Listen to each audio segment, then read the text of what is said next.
Salut tout le monde, c'est Cyril du Ski Squad. Et aujourd'hui on est à la salle de gym et on va s'entraîner un petit peu, on va faire une petite session.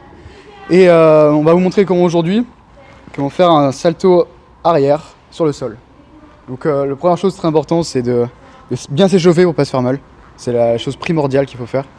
Et ensuite il faut savoir le mouvement. Quelle sorte de mouvement faut-il faire?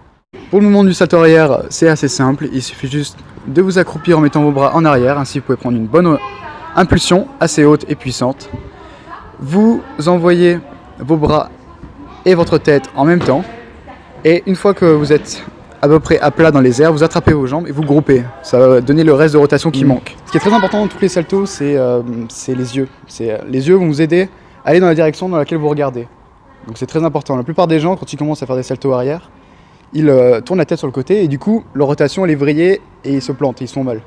Donc, ce qui est important de faire, c'est bien connaître déjà le mouvement. Donc pour commencer, je vous conseille déjà d'essayer sur le trampoline. C'est bien plus faisable, c'est plus facile et plus efficace. Donc je propose qu'on essaie sur le trampoline d'abord. Donc prenez de la hauteur, mais pas trop parce que vous risquez d'avoir un blocage, comme c'est la première fois que vous essayez.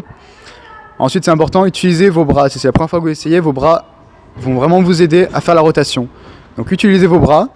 En l'air, envoyez la tête en arrière. Vraiment, la tête doit être vraiment en arrière, pas sur le côté.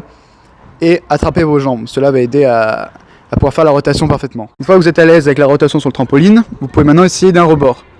Ça demande exactement les mêmes capacités et le même mouvement que sur le trampoline, mais avec un peu plus de tonicité, puisqu'il faut plus pousser sur vos jambes pour pouvoir décoller.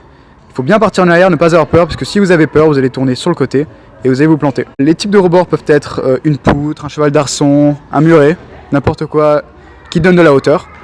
Et n'oubliez pas de mettre un matelas ou sur du sable au cas où vous tombiez et vous faites mal.